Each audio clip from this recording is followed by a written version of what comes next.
Hi, welcome to the SlapDuck podcast. I'm your host, Sally Iqbal, aka #1 Blade enthusiast.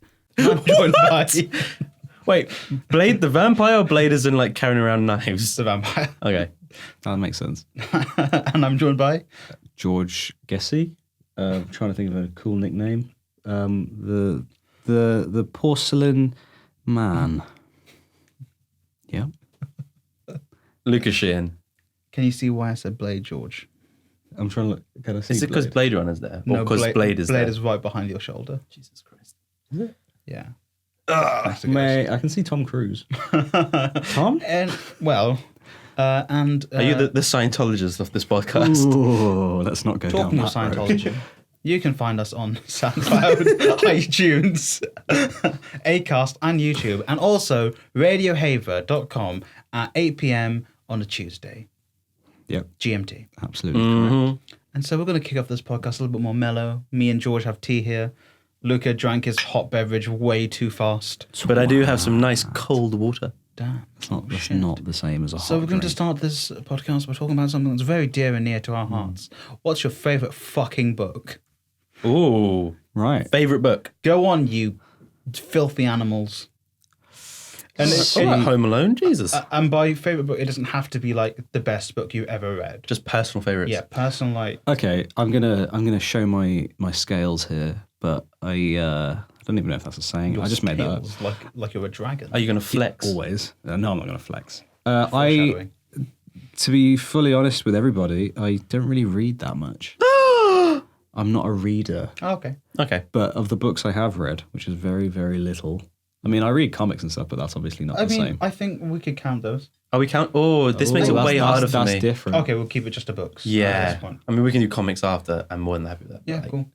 Yeah. That can be a... Book for me, the one that I've read all the way through and I will continue to read is, so I can't remember the name of the author, but she basically took Viking poems and Eddas and like sagas and stuff and put them all and translated them all and put them all in this book, which is the book that I read, which is just Norse history, like Norse poems, Norse Viking stories and stuff. That's my favorite book. It's just a huge collection of like all the gods stuff, all the like peasants and humans kind of stuff, and then you've got like the odd, just other one.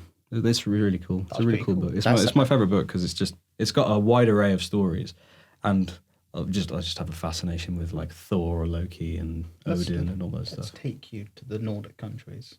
Absolutely would kill for that. I would like to, because I've only within the past like year got quite into Norse mythology and you stuff. mentioned. Like read the Neil Gaiman Norse mythology book. Got the Norse encyclopedia from you. Yeah. So that actually sounds pretty fucking interesting to me. It is really cool. Yeah. It's one of my favorite books ever. And you know it's good when you feel like you could probably read these stories to your kids. Yeah. What's the name of the book? I can't remember. I think it's something like I'll look it up while somebody else. Yeah. Yeah. You want to go next? Sure. Okay. Well, my favorite book is... It's a... Okay. Because you're an avid book reader. Last year alone, I listened and read to 36 books. All right. This year so far, and this is recorded in January. I don't mind dating it. I found it. Okay. What is it? It's called Viking Myths and Sagas, Retold from Ancient Norse Texts by Rosalind Curven. Rosalind. Shout out to Rosalind Curven for Let's get giving me a Rosalind on great this book. podcast. Cool. I'll, Wicked, actually. Yeah. I love that. stuff like that would be... Yeah, I'd like that as well. Just to talk to someone that has that kind of knowledge. Dicks. Mm. We just want to talk like that. Okay. But no, yeah. This year alone, I think I've gotten through 5 books. Damn. Already? Yeah. Wow. I think once I finish Fellowship of the Ring, it'll be my 6th. I was trying to end it by the end of this week, but I won't. Is that because of like audiobooks? Is that Audiobooks helping? and reading, yeah. Do you find like listening to audiobooks is kind of helping you get through more books? Yeah. Like, I can't read non-fiction. Right. Because non-fiction is just too hard for me to wrap my head around to read, but listening to it is amazing. Okay. But yeah. Okay, so it's a toss-up between Norwegian Woods by Murakami. He's feeling very zen right now. Always. It's a toss-up between Norwegian Woods by Murakami and If Cats Disappeared from the World, which Oh, I can't remember you mentioned that. What's the name? It's a very Japanese name. I think it might be Takahashi. I really like Japanese authors because they're very like... Minimalist. Yes. And they talk about human feelings. Basically, yes. Yeah. Yeah. You mentioned this on the other podcast. Oh, did I? and Yeah. remember So... I don't think I've ever read any novels, like Japanese Yeah. novels. There's a few that I know I want to read. There's one which is like IQ 84 or something like that. Murakami. Is that Murakami as well? Yeah. I mean, just the idea of that. It's like, I want to give that a go. There's probably a few from him then that I've kind of got as a little list that I know I eventually want to get to. Sick. But Yeah. It's just like I'll talk more. Okay, as I've covered, If Cats Disappeared from the World before, Norwegian Woods is just like a super. It's basically about a student and his life and like love.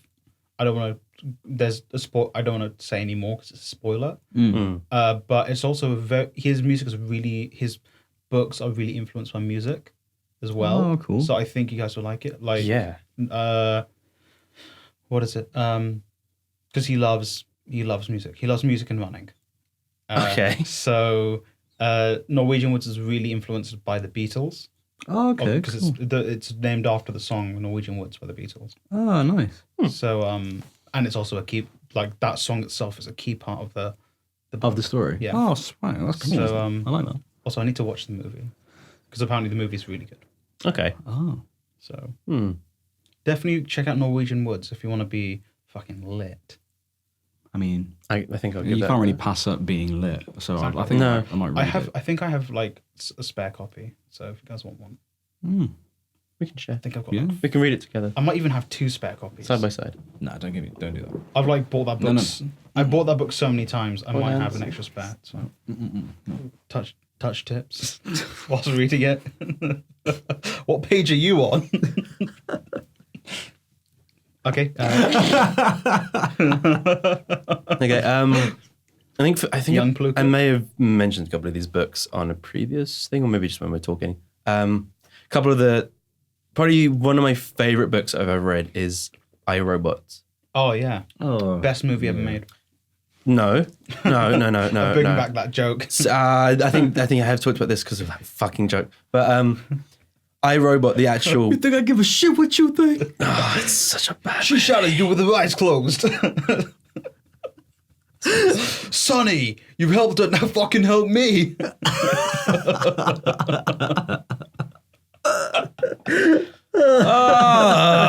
Sorry, I'm allergic to bullshit.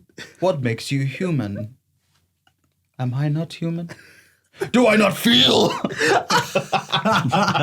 It's such a bad movie. How dare you say that? God damn it. But yeah, that's one book that I really love. The collection of short stories, not the fucking shit ass movie. Because the movies, other than a couple of character names, there's no relation to it. Because essentially the core collection of stories, it's told from the perspective of like an interview. Someone's come basically at the end of what would be the stories to interview one of the professors. I think it's like one of the actual names that they actually use in the movie. I can't remember what it is though. It's with a C. I don't know. No. Carlton. Something like that. So like there's basically an interview of like this woman in this kind of interview speaking about like how robots kind of developed from say basically servants to what they eventually became. And it starts with a story called Robbie, which is fucking beautiful and brought me to tears the first time I read it. It's like a 20-page story, but the kind of core idea of it is there's this kind of relatively wealthy family and they get this robot and their like really young daughter's like 5 years old, kind of has like a little bond with this robot, kind of plays with it, and the parents kind of get worried that she's playing with this robot, not like friends and other children, and the kind of public kind of view around them, all the people that they live with, sways it so they kind of get rid of the robot one day. Oh. And like they don't tell the daughter about it. They kind of just get rid of it, send it off to a factory. And then his daughter's like heartbroken. And years down the line, when she's on a school trip, they go to a factory. And one of the workers in this factory is Robbie, this robot. And she's just kind of like loses it, and they kind of notice each other across the thing. She just fucking bolts it towards him because she still remembers her robot. And as she does this, something happens in the factory, and there's like, basically she gets in quite a lot of danger, and Robbie kind of gets in the way and saves her life. And it's that kind of realization that these robots are more than just kind of robots. There's feelings, there's emotions, there's a connection that kind of held, that the robot remembered for years. Yeah. And at the end of it, I was like welling up. I was on the train reading. I was like, fuck this. And it's an interesting collection of stories because they're not all like that. Some are kind of very much science-based. There's like every story kind of plays around with the 3 laws of robotics and how they kind of create scenarios or how events have happened throughout time. And the whole concept is robots are kind of now in control, yet the 3 laws shouldn't dictate that they are.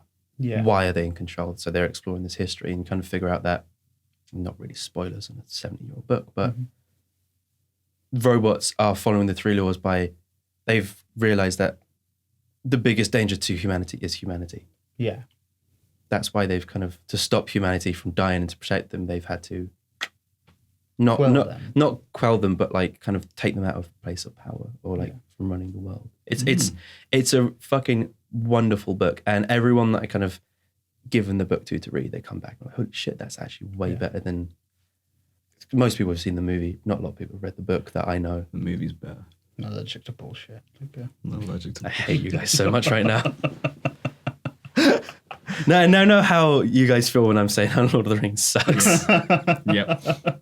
Absolutely. But there's way more to like the book than that. But yeah, that's cool. Fucking love it. That's cool as fuck. And it's one that like I haven't read in a good few years, so my memory is a bit vague. I really need to reread that another time because it's a fucking lovely book. Cool. Absolutely. That's sick, man. It's banging. No, that's really cool. But I always feel like I should read more, to be honest. Because I literally, it's just not on my radar. I mean, that's cool. At all. I mean, if you listen to our previous podcast, you'll hear about George's love for power metal. Maybe look for something that's kind of like fantasy, but like super like adventure-y. Well, I actually have a series of books that you might like. They're called The Braided Path. The writer is a guy named Chris Wooding, and I fucking love his writing. He did like a steampunk science fiction series that's kind of like half steampunk, half like. Have any of you seen Firefly TV series, the Joss Whedon show? Rings a bell. I know that Nathan Fillion's. Yeah, I've not watched it. It's like if that had steampunk and a bit more sci-fi elements to it. That's kind of the feel it has. And they're essentially these great adventure stories. And there was a series called The Ketty J, and there's 4 of them. But this is a fantasy series that he wrote before this, and I don't even think it's in print anymore, but I've got them upstairs. And it is very fantastical, but without kind of, at least for me, the Lord of the Rings like depth detail to it. There is enough of the world that is shown that you can kind of imagine what this is without kind of an overabundance of information. His writing style, at least for me, lends kind of, I find him easy to read and easy to kind of like just sit there and like go straight through because that's cool. It's very enjoyable to read. It's been fucking years since I read it. The core idea, I think, is there are some people born and they call them like aberrants or aberrations or something, and they can essentially feel and manipulate the weave of life. I feel like I've heard of this. Yeah. I feel like I may have heard of this. I think it's, if you can find a copy, it's worth reading. For the most part, they're out of print, or there's a new printing maybe. That's why they're out of print at the moment. But I mean, you can pick them up at some charity shops if you like, or just on Amazon Marketplace. That's where I got them from for like a few pennies, and fucking great read. Cool. If you like fantasy. You like The Witcher, right? Or was that someone else? No, that is no, I do like The Witcher. The Witcher's really cool. It's just, and I know it's written by like Andrei Sapkowski or something. Sapkowski? Don't know how you say his last name. Dance race. Yes, Sally. I wouldn't do that. No. I wouldn't do that. No. Sorry, Poland. Sorry, Penguin. Yeah, I like The Witcher, and I know that it's all from a source material, and I'm very excited for the show on Netflix. Oh, yeah. Same. I think it's just how I consume fiction or Yeah, I like guess knowledge you is. don't need I to- don't really read anymore, which is. Yeah. I feel like it's bad though, because you expand your vocabulary and your your knowledge and all this sort of stuff when you read, but it's not stimulating enough. Yeah, I guess like think as that's long why as I you're doing moved over. something to like stimulate like your knowledge growth and stuff. Like different people like do different things to like grow. Yeah, different media lends itself to different kind of Like people and how they like to consume stories or like, information. There's even like video games that like tell stories just as, if not more compelling than many books. True. Many books sometimes better than many movies. Yeah. It's I think a good story told, no matter what the medium is, Yeah. is used to tell it, so long as it's told well. That's why I think Great. that's why I kind of revolve more around like comics and the comic space. Yeah. It's because the visual element paired with Luca cries or whatever. I can read that and be like, oh, okay, Luca's crying. But if I see it like depicted and like your face is all contorted and like awful, I'm like, oh fuck, he's really going for it. Yeah. For like 6 pages. What the fuck? Sorry, I cry a lot. Chuck it. Fucking Well, then let's bend this then to comic books as well. What would be some graphic novels you or like comic series? airbending it or firebender it. Not Avatar style, no. I As a mean, Fire Nation attacked. Oh fuck, not again. God damn it, Zuko. God damn you, fucking anime nerds. Actually, it's not an anime. So it's a manga first, so. it wasn't actually a manga either. It was actually But all right, so yeah, let's American bend this, not Avatar style, to Call also introduce some comic book stuff. Chorus. What would be some comic books that, in recent memory, or things that like your favorites? Yeah. My favorite. Oh fuck, this is hard. Steve Lichman. Okay. Steve Lichman is essentially there's an artist called Dave Raposa, and I can't remember the name of the author guy, but they both wrote it together, I think. But it's all like it's basically like D&D, Ooh. but like an 80s film. Okay. Like an 80s. It has like so many. All right, it's the nichest kind of comedy ever, okay. where it's like quite referential humor. But imagine like the main character is called Steve, and he's a lich. He's like a lich king. So he's like a skeleton head, and he's got a crown. Okay, that makes a bit more sense now. So All right. Steve Lichman, he's like, I think he's like the heaviest boss in this story that they're telling. But he's like the most placid character ever, where it's just, there's oh God, I'm trying to remember like a key moment that made me laugh.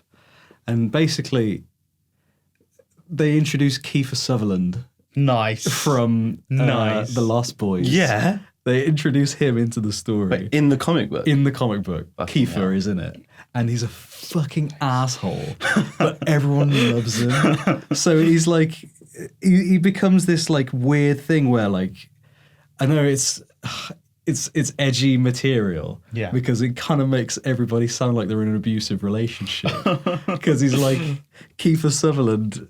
He makes like one of the characters. No, that's it. Like one of the characters gets very excited to show him like his like Japanese anime collection because he's got like statues and scrolls and stuff. Right. And he gets so excited about it, and he's like, "Oh, Kiefer, do you want to come into my room and look at my like all my stuff?" And Kiefer's like, "Yeah, sure, whatever." Yeah.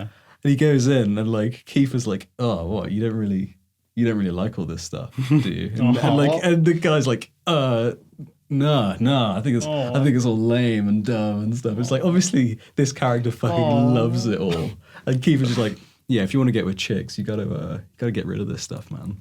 Does Kiefer Sutherland know he's in this? Is this I don't something know. that- I don't know.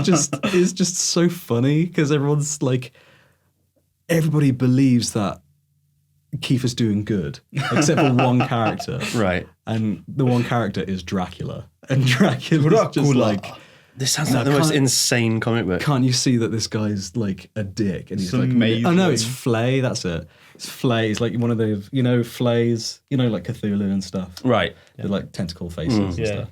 They can like break your mind.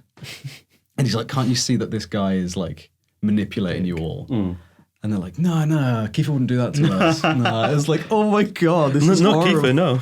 It's honestly Steve Lichtman Volume 1 and 2, and I think Volume 3 is going on Kickstarter soon. Nice. Okay. I will absolutely be buying the third one because Will you be backing it on Kickstarter? Oh yeah.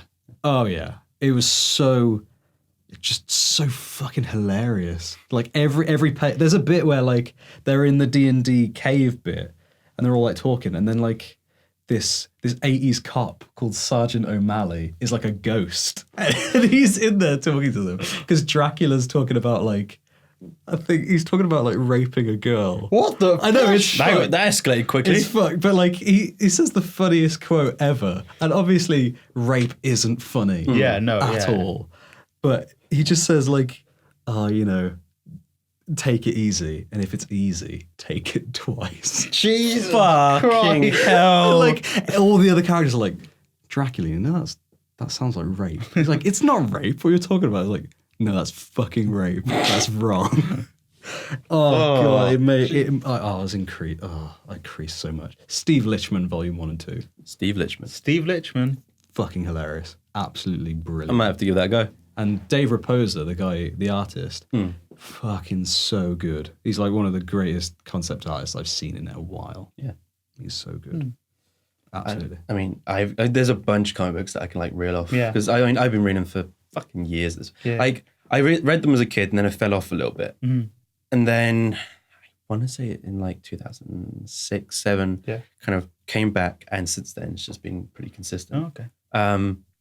One of my favorite series, and I believe I own every single issue of it. Like, even like the weird spin-off ones, is The Darkness, which some of you might have. Yeah. The game. With Jackie something. Yeah, Jackie Estacado. That's the one. I fucking love The Darkness. It's actually getting a reboot this year. Like, it ran to like, I think it was issue 175. Wow. And then, That's a lot of boys. and then they kind of like It's many pages. stopped doing it for a while because it probably wasn't selling. They did a bunch of like spin-off ones, and like throughout the years there's been spin-off ones. Like there was a couple of one-shots that they did with like Darkness versus Hulk and Darkness versus Batman. Oh, wow. And Darkness Superman. And in all of them, it's like the Darkness Superman one was this close to fucking killing Superman, and the sun comes up and Superman's like, ha ha, and you're like, such a cop-out. God You would damn have it, Superman. torn his fucking head off. Because it's just like, the core idea of The Darkness, for anyone who didn't play the games, because it's relatively similar, is it's like, it's set in a world with these 13 key artifacts. And the Darkness is one of the original ones. There's the Darkness is the dark, and the Angelus, which is the light. And before, like, in all existence, the darkness has always been, until the day God said, let there be light. And the darkness was pissed the fuck off. So God made humans. Darkness went, all right, I'm going to corrupt your humanity that you love, and took one as a host. So the Estacado bloodline has been like the descendants of the darkness. And the way that the darkness kind of like goes from next host to next host is on the 21st birthday, it kind of emerges. But the moment they kind of impregnate someone, the darkness kills the original host and kind of moves bodies. Oh, That's sick. jeez. That's like cool not as even fuck. like the baby's not even come out yet. Nope. Damn, The that's moment big. you can see the child dead. That family should like stop. So having kids. it's They must have like realized at some point. well, that's the sort of thing. Like once they realized it was almost kind of like, my time has come, have a kid, rather than like I'ma just go bang. It started in the 90s, and Contraception, kids. the first kind of like story arc that's plays such a key role in it. There's like the followers of the darkness that when Jackie emerges as it, they're like, they try and hunt him down, and they go to like a bar that he don't want to go to. He's like, where is Jackie? He's like, oh, he went home with this girl. And it's like, we have to stop him having sex. And it was like the most ridiculous thing. Like, it starts out with super like 90s ridiculous, like everyone's like muscular as shit, and everyone has like big tits and stuff. Nice. the best time ever. 90s comic book art is fucking incredible. And it's started by one of the best comic book artists from the 90s, a guy called Mark Silvestri. don't know if that rang a very strong bell. that man's art is Marks fucking of beautiful, and he's only got better as time's gone. It was like, so he let him and like Jim Lee and Todd McFarlane and a few others like Michael Turner, they all left like DC and Marvel because they were like cramping creative control to go and start Image Comics. That's right. Oh yeah. Yeah, and Spawn and that. yeah, so Spawn is like the longest running independent comic book. Isn't it getting a film? It had a film in the 90s, which was terrible, and it's getting a new film directed by Todd McFarlane, and it's going to be a hard R horror. Fucking lit. And he's directing it. So he's doing it with Blumhouse. And okay. And the kind of adaptation he's doing isn't of Spawn itself. It's of there's two detectives in the Spawn universe. I cannot remember their name off the top of my head, but it's essentially following them, and Spawn is like in the background. Spawn is this presence in the world that kind of like is almost like a whisper, but you know about it. And he's kind of, apparently you don't see Spawn that much, but when you do, he's fucking terrifying in this movie.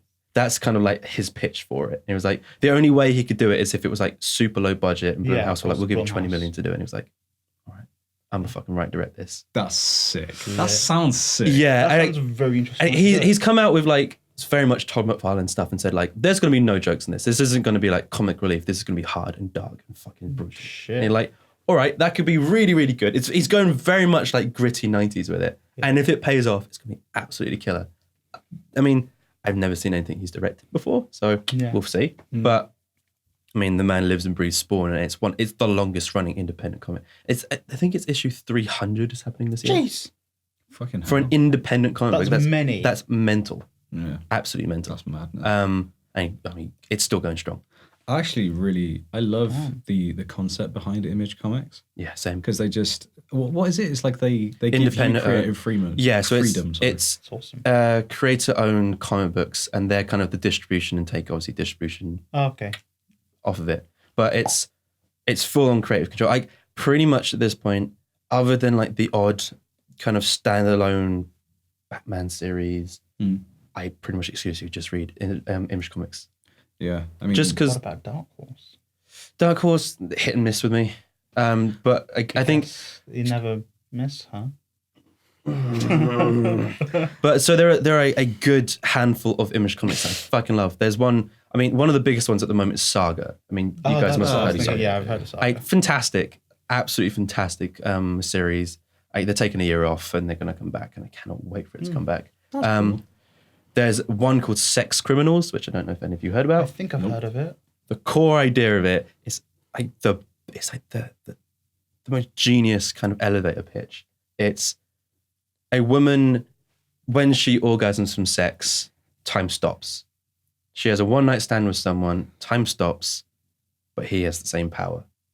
So what they do is they drive up outside a bank, have sex, rob banks. Oh, I think you've told me about this. That sounds so good. It's been so dumb. It's a lit idea. And it's so like, I mean, within the story concept, there's like she owns this kind of like failing bookstore, and she needs to get some money, and they come up with this idea, so they just kind of like go in like the parking lot of the thing, bang out and do it. But the moment one of them becomes horny again, time comes back to normal. Oh. So it's sort of thing that like, we have to do this really quickly, because the moment I start kind of like chubbing up, people are going to like come back to normal. He should like that's such a like repress the feelings afterwards. Perfect like elevator smart. pitch. Yeah, as you it's said. so Awesome. brilliant, and like it kind of expands off of that. But it's at least the first couple of like kind of trades. They're so very worth reading. That all sounds cool. There's another one called Nail Biter, which is another. It's very much inspired by stuff like Seven and Zodiac and serial killer things, where it's set in this town where a bunch, for some reason, has a very high output of kind of serial killers, for lack of a better term. I mean, output, not serial killer. And there's one of them that I think, if I remember rightly, it's called like Nail Biter. He essentially used to kind of bite the nails off of his victims. Oh. It's like pretty fucking disturbing. Nice. And there's a detective who's kind of like tracking down this killer, and they basically have to partner with this guy to kind of get the understanding and thought behind a serial killer. And it's a great series. Again, it's another one that's still going. I've only read the first few trades. Yeah. Really love the first few trades. The art style is very kind of grungy and rough and sharp. And it just works with the story really fucking well. Cool. It's awesome. Oh, we're looking at me now. No, I've got one. I want to talk. Go. You go. Yeah, I'm gonna go. Okay, you go. I think this is the whole hour at this point, but go for it. That's fine. You go, and I'll go. There's 2 comics that I had over the past couple of years. One I got for Christmas, not this year, but like a couple of years ago. It's called Klaus. I don't know if any of you have heard of Klaus. It's Sort of literally rings a bell. But... It's the origin story for Santa Claus. Yeah. This really rings a bell. It's so good. It's so fucking good. Like, it's just like, there's something about like snow, men with beards who are jacked that I just fucking love. It's just Nice. so dumb Okay. about it. And it's just like, it's a very like self-contained short thing. Yeah. Where it basically, I think Klaus got like banished from this city when he was about to do something like really important. And the whole story is like kind of him getting back to that point and being blessed with magic and all this sort of stuff. All right. I haven't read it in a while, but I really want to fucking read it. It's so fucking good. And apparently, like, I don't know if a sequel or a prequel came out recently, but I really want to read that as well because I think it's done by the same guy. Okay. And the other story that I got, there's, how many volumes are there? I think there's 6. Okay. There's 6 stories, but it's called Black Sad. Have any of you heard of Black Sad? No. It's the guy. Oh, there's an ex-Disney animator or an ex-DreamWorks animator called. I'm going to butcher his name. I think it's Juanjo Guarnido. Okay. He did a great music video for a band called Freak Kitchen, and their song "Freak of the Week," which is a fucking great song. But it's all about this detective called John Blacksad, they're all like anthropomorphic animals. They're like, he's like a cat. That's cool. And he's got like black and white fur. So when people like do the fan art where they're like, oh, let's make him into a person. Yeah. They draw like a black guy with vitiligo. Ah, Like, that's fucking smart. That is really cool. It's really fucking cool. And like everything is, there's like 6 stories and they all tackle like different themes, but it's all watercolored. Wow. Oh, I see. I do love a good watercolor comic. Oh my God. It's watercolored, but to perfection, absolute perfection. It's one of the greatest stories I've ever read. And like, I want them to make like a game or a film or something because I just want to live in the world. Yeah. It's so good. There's a creator called, I think it's Jeff Lemire or Lemire or something. I'm not sure his name, but he's been doing a lot of like his own stories recently, or like partnering with other writers and doing the art for all of them. And he very much has like a watercolor approach to the look. There's him and another writer, Scott Snyder, I think, the guy that did the big run on Batman. They did a 3 issue kind of, they called it a premium comic series. So they're each like, one was 80 pages. Oh, okay. And I've got like the hardback upstairs. It's really lovely. It's called AD After Death. The whole concept is what happens when the world cures death. Ah. That's cool. It's fucking brilliant. There's a Like, thing in absolutely Portugal that was beautiful like that. book. Yeah, he's done tons of stuff like that. I think it's Drifter's one of his as well. It's like a science fiction one.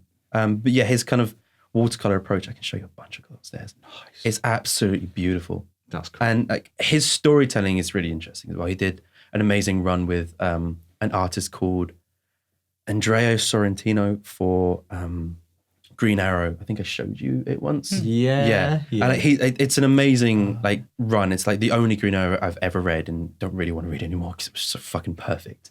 I got just like a really nice hardback of it upstairs, and that's just, I'm good. Nice. But yeah, his storytelling is fantastic, but he also does the art for his own stories a lot of the time. So he's done like novel shaped ones, and they're fat as books, but they're all like drawn throughout, and he's like spent a couple of years doing them. Awesome. And they're just there. That's And fucking cool. yeah, beautiful stuff. Fucking love If you like watercolor comics, definitely go for him. Cool. Yeah. So. Oh, my Sorry, turn. Sully. Yeah, That's go cool. It's cool. Okay. Yeah, I know it's not like the best comic series. Also, it's a Marvel one, Okay. but it's it's the not new, but the most recent Miss Marvel with Kamala Khan. Yeah. Like I think I really love it because it like resonates with me as a brown person. Yeah. Like obviously she's of Pakistani descent, and it's gonna sound really like fucking sappy, but it's like I want to give these copies to like my daughter, like No, it makes because then sense, I'd be man. like, listen, and we obviously do have representation. Yeah, I think maybe at that point in time it's going to be more. Hopefully there is more, yeah. There's more of that sort of stuff, but I can like go to him and be like, this was the first time this happened, and like it was fucking amazing. Yeah. And it just made me happy. Yeah. And like the stories are like it's basically your standard Marvel story. So there's nothing like other outside of like the cultural stuff. There's nothing that's really like groundbreaking. I guess the cultural stuff itself is groundbreaking, but like storytelling, like the superhero story, It's still a superhero It's story, still a yeah. superhero story, but it's more that. And also, I've not read it recently, so I don't know if they've changed the art style, because before it was part of the Ultimate Universe, and then they did the Secret Wars thing where all the universes came together, and then she sort of joins the Avengers and whatnot.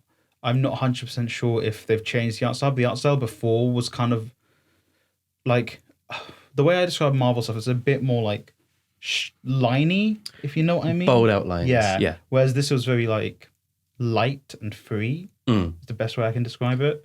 Yeah. That's cool. I know what you mean from that. So I think that's why I think that one.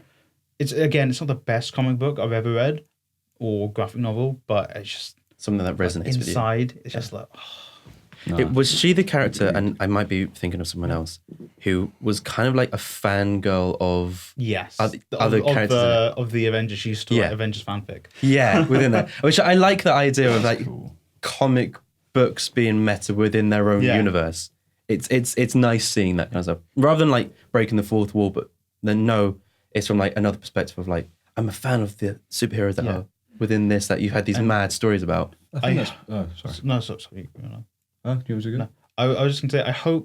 I think it's the Runaways, where they've sort of I think the TV show started or it's starting. It's in the soon. second series already. Oh really? Yeah, I mean it's been on the Cypher channel, so like it's got no Yeah. press over here. Because that encapsulates sort of what the kind of people she is. She's not an X-Men. She's She's the offspring of a mutant. they're mutants. The way she becomes Miss Marvel is there's like alien gas that's released. I've Skrull thing. Yeah, it's like they're all like half Skrull. Like Miss Right. Marvel is the original Captain Marvel is like she was Skrull, or she was adopted by the Skrulls. That's coming out soon, isn't it? Yes. Which has kind of got me really more hyped to go back and read the Kamala Khan ones, because I know I have editions that I've just not read. That's cool. But I really hope in the Runaways. Actually, I hope they don't introduce her in the Runaways and they introduce her into the main MCU. That'd be great. Because that would be it would be the best place to put a new character. Because, I mean, MCU is the perfect place for a superhero as opposed to all the side stuff. Yeah. And also, it'd be amazing to get that representation of a brown girl in that. And also, I'm petitioning to play her brother. So, hey, Marvel, hit me up. I was just going to jump off of one of the things you said. Yeah, no. About being self-referential within Yeah. the Marvel universe. I think that's probably why, amongst like loads of other things, why Spider-Man Into the Spider-Verse was so good. Yes. Yeah. Because it wasn't just Miles Morales is he's fucking Spider-Man, but it was more like he witnessed this horrible thing that happened to one of the characters and then felt compelled to Yeah. change and it's so nice to see. And then you've got all the fun, awesome stuff in that film. Yeah. Yeah, it was a perfect blend of kind of new and old. But yeah. At the core, oh man, I just want it on Blu-ray. Oh, I'm definitely I getting don't that Blu-ray. buy films anymore. Yeah, will I don't fucking either, buy but- that film. See, I do. I only buy like films I love. I buy films that I love, and at this point, I've only started buying them as like 4K Blu-ray because at this point, it's like, I mean, TV resolutions will always go up. So if it's like, I'd rather buy it the best quality I can now, so in the future it still looks as best as it could be. Yeah. That's why you only buy movies on film. Yeah. I just buy reels. Yeah, they're great. Oh, could you imagine how expensive that would be? Fucking so expensive. Really. And also, like, every time you watch it, it's like, is this the last time I'll ever watch this? Yeah. It just melts. No! You can't pause one of those movies or they just sears it. Yeah. Fuck yeah, you're right.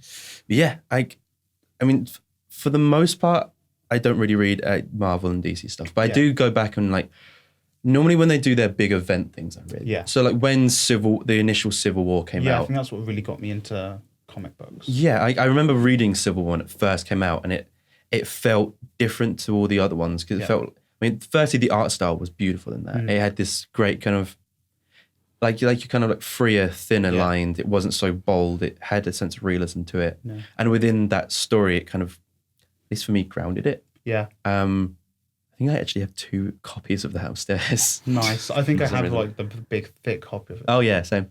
I got 2 I of also those. have Civil War 2. I got around to reading it. Another one that the for me, like the DC universe, I've never been able to jump into their event things because they're so convoluted in the way like it's all set up. Like the New 52, I actually jumped on board and started reading those. Batman was fucking stunning. Yeah. Like probably one of the best Batman runs I've ever read. It's like 50 pages of Scott Snyder writing, Greg, was it Capullo doing the art for it? And it's just like the match made in heaven, those two. I was to jump in with like 2 more ones and then like standalones. Mouse, you guys have heard of Mouse? Yeah. I've heard of Mouse. Obviously, Mouse is fucking amazing. Yeah. And like you will cry reading that. History teacher showed that to me. Yeah, exactly. I had one of the, like my favorite teacher was my history teacher. His name was Mr. McRoberts, and he was a big nerd. Oh. Like he had like tattoos and piercings. He had a big Batman tattoo on his back. So when he wore like a white shirt and took off his jacket, you could see it kind of like going through. But he was an amazing teacher. He's now the head teacher at another school. But show me like Mouse and a bunch of other comic books like that. That's cool. That one. And I don't remember who the author was, but I think I just picked up because I really liked the cover. It's called United We Stand. And it's like a mini graphic novel. Not mini, but it's like maybe like the whole thing is maybe like 100 pages or something. 100 pages or less. Probably much less than that. Wow. And it's literally like a story of the United States has invaded Canada. Right. Is this like in the not the far future, but the future, and they have mechs and stuff, and like it's about this very small Canadian resistance force who are trying to fight back, and it's fucking gory and amazing. It Sounds really cool. I don't know what the cover reminded me of. The cover of a manga. I think it was Kill la Kill? Not Kill la Kill. Oh no, it's Kill Akagami or something. I don't know. Akagami. Is it the one that Edge of Tomorrow's named off of? I think so. Oh, it's like it's gonna pain me until I remember. Yeah, it. but it reminded me of that cover, so that's why I picked it up.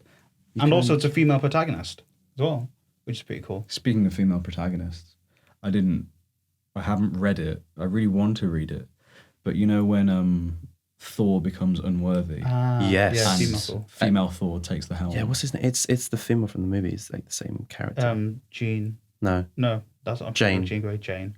Yeah. Oh, it's Jane. Yeah. Oh, I But didn't she's know like that. got cancer at that point. No, yeah, she does. Does she? Yeah, she's Or like at least in dying. one of the ones. Yeah. She's dying, and then she's worthy, obviously. Yeah. And becomes fucking Thor. I read the first. I don't know if it was just the first issue or the first run of that, but it was pretty solid. Yeah. Art style was Really- beautiful. Yeah, I really She's enjoyed also it. in love with Falcon at that point. But I didn't realize how love it, into the man. like Marvel canon you were. I think it was because when I started reading comic books, I really got into the Marvel stuff. It's also the reason I stopped because it was so expensive for me to keep up.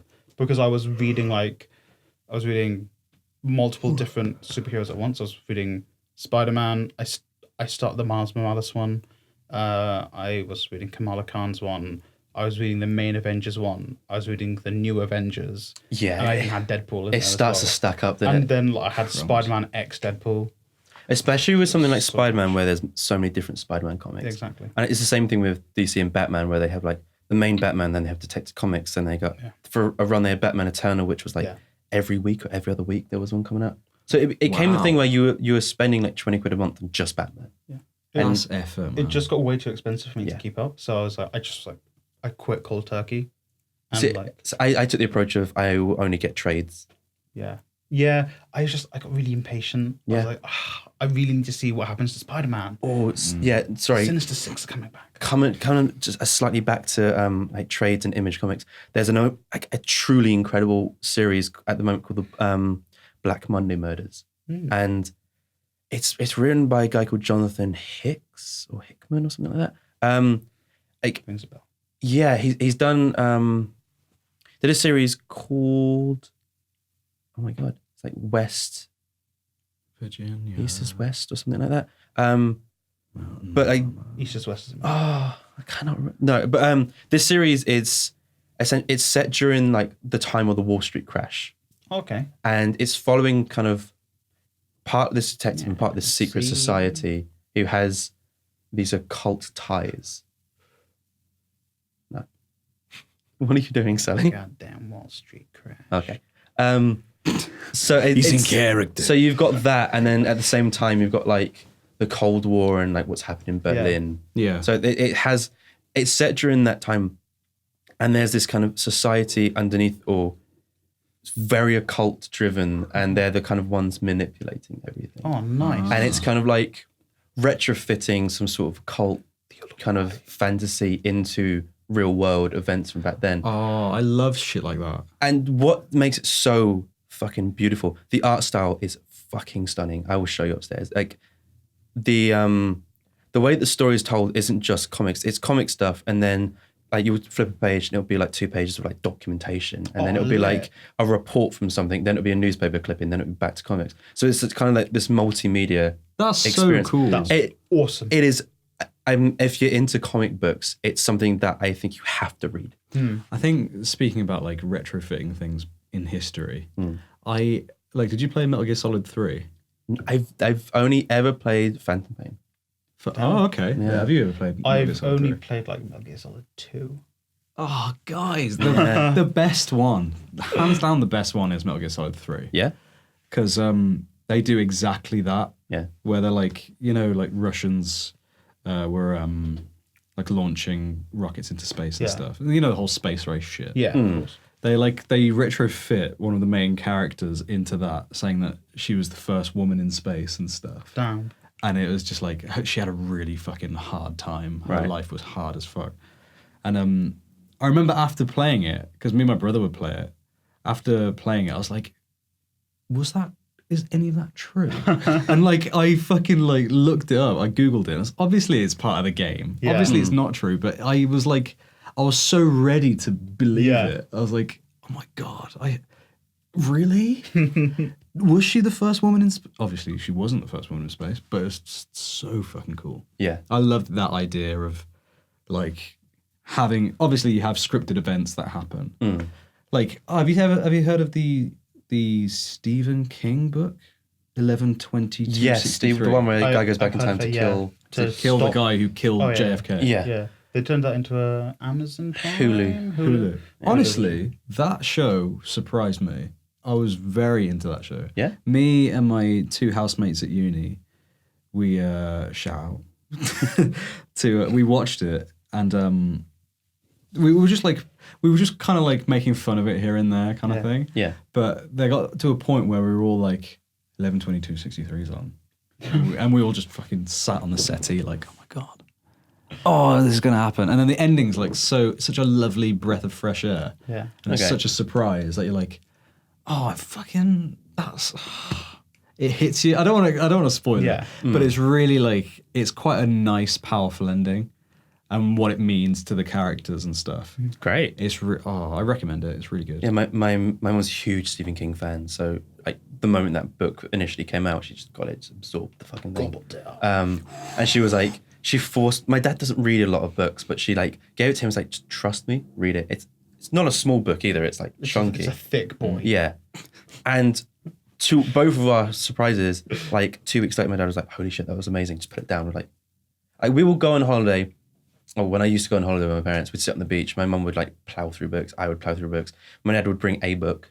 No. He would get through maybe 2 chapters. Yeah. No, I'm the same. Yeah. I just barely read. And to our like shock, he just blazed through it. Absolutely loved it. So by the sounds of it, it's a really good. See, I've never had that happen. I've never had like that sit down and read like the first sentence or something and be like, oh fuck. Yeah. And Oh no, the very end. a few times I like there's a couple of books that I read in one sitting. Yeah. Like Cormac McCarthy's The Road. Just sat down, read it in one book. sitting. The Road. Isn't that a film as well? Yes, with Yeah, Viggo made into a film. Mortensen and Child. And Child. And a child, yeah. I mean, a couple other. Isn't that people like as well. dark as fuck? Yeah, Yeah, super. that shit makes you And it's the like sort of thing cry. like after I read that, it was kind of like a bit down. I really hope it's sunny outside because it's really fucking sad. And just went down to my parents and they were like, "You're right." I was like, "Just finished reading The Road." They're like, "You just started it." Yeah. Hug me, please. Yeah. But it's such a good book. Like his style of writing, I think, lends itself to that. Where he doesn't really use punctuation. I think there was one piece of punctuation in that book.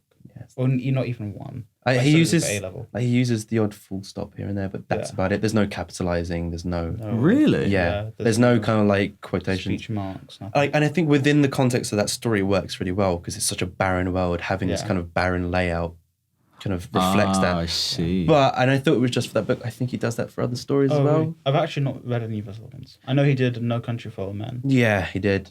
That's fucking He's cool. done a bunch of things that have been made into Yeah. like movies. But Nice. I think that is a book that I would recommend doing it in one sitting, but I'd also recommend don't do it on a shitty dark day. Oh yeah, Like read it in the summer when the sun's outside. read it when you're like in a circle with friends, so there's some security around you. But I mean, because it's not the sort of thing that you're like, oh, I want to like kill myself after. It's not that bad, It's just like but it is dark. It's a bit like The Last of Us level of dark. Like, The Last of Us takes so much from that. Oh, Like, really? it's, yeah, you could. I mean, I think it's been like noted as an inspiration. You can see the inspiration of it, like the journey and kind of. I mean, there's no zombies or anything in this kind of setting, but Just people. it is people dark. are worse than zombies. Yeah, fantastic book. No, Are that's the cool. zombies just a reflection? So yeah, I would. Yeah, Do we have time to hit on? we have about 5 minutes. You want to hit us? Want to hit us with those? Oh, I don't know. I feel like it's not No. fitting to. Okay, it's okay. But We can let's throw out the, any last suggestions. last of, minute drop of- books and comics. One actually that I would throw out is it's a DC kind of graphic novel called Kingdom Come. I don't know if any of you heard of it. Kingdom Come. Kingdom Come, and it's just a graphic novel. There's no like link to any other story, at least not to my knowledge. And the whole idea is it kind of opens the story when all the superheroes that we know now are old. And it's now in the future where there are other people with superpowers, Yeah. but they've grown up in a world with superpowers and supervillains. Yeah. So for them, this is just kind of run-of-the-mill, wanton destruction is the way that you save the day. So you have these like superheroes who are running around the streets not really caring about civilian casualties. Yeah. And it's become to grind on some of the old guard and the public kind of turn against them. So Batman kind of at this point is super old. He's in like an exoskeleton kind of thing because he can't really move. Gotham is turned into this, if I remember rightly, like almost like 1984 style thing where these bat robots are patrolling to keep like justice, and it's like super fucking dark. And the entire story is kind of viewed from the point of this man who I think he's like a priest or someone who goes, it starts like in a church and he's kind of praying and it's kind of like, please bring back the old gods, which is like Superman, like Green Lantern. And in this kind of story, Superman is a recluse because Lois Lane has died because of course she's died. She's human. He doesn't age anywhere near as fast as she does. Yeah. So Superman is in this kind of like, basically this field farm, just won't go back to humanity. And he has to kind of like be won back over. And there's this fucking incredible piece of imagery in it where like all turns to shit and like this kind of shadow comes over and they look up and like Superman's there and Green Lantern's there and all like the fucking old guard of superheroes and then like the gods have returned and it's like, fuck! That sounds really cool. Get fucked, kids. It's such an incredible like way of kind of, I'd never seen a comic book that from a kind of, say, a civilian's perspective looking at these things, because we see them as kind of like, oh, they're superheroes. Yeah, they're just come save the day, but there's, at least within this context, they're seen as like deities because they have this much power and this much control over the world and the universe around them. It's really fucking brilliant impression. The art is stunning, and I think it was Alex Ross that did all of the art. If it's not him, it's someone very talented. But yeah, Cool. Nice. I would really recommend that to anyone who's into any sort of kind of standalone story. Awesome. That sounds cool as fuck. I'd like to throw one out there. Yeah, go, Bo. Headlopper by Andrew MacLean, I think. It's an Image Comics kind of run. Nice. He's got 2 volumes out at the moment, and he's got a 3rd one on the way. And it's just follows this guy called Norgal, I think. What a sick name. And he's got just fucking long white hair, really long beard, and he's got a witch's head that will talk to him and stuff. And he always tells it to shut up and stuff. He's always as a friend. It's so good. It's so good. And it's just, at the moment, it's in these 2 volumes, it's been 2 self-contained kind of stories. I don't think there's any I don't think anything's like properly hinted about like an overarching narrative. But yeah, it's really like the art style's great. It sometimes switches between hyper detailed and like kind of like just easy going. It's really good. I recommend it. I really like it. It's one of my favorites. It's like a proper comfort, like, oh, this is nice kind of book. It's like, I'm going to super quick fire mine because I'm not sure how much longer we have left. So I want to actually a book. It's called Home Fire. I think to go in line with my Kamala Khan thing, it's about like people of Pakistani descent. It's kind of like about the current like climate with like terrorism and stuff, and in the UK, and like how people are perceived like that, and like how Muslims are perceived. Muslims are perceived, and no, it's. I think it's a slow start, but once you get towards the end, it's like, oh shit, this is really deep, and it's like it's a very good reflection on our society. nice. It's called Home Fire, Home Fire. and it's a female author. Hey, I may have to check that one out. Yeah, it's pretty good. absolutely. So I think that's us all done. Yeah, that's all we've had for this more relaxed episode of the SlapDuck podcast. I hope you guys enjoyed that. Remember, you can find us on SoundCloud, iTunes, Acast, YouTube, and Radio Haver at 8 p.m. on a Tuesday GMT. Thank you for listening, and now we're going to go and raid Lucas comic book collection. I mean, if you'll let us. I mean, if your backs can handle it, it's a fucking big collection. Force him to give me his books. All right.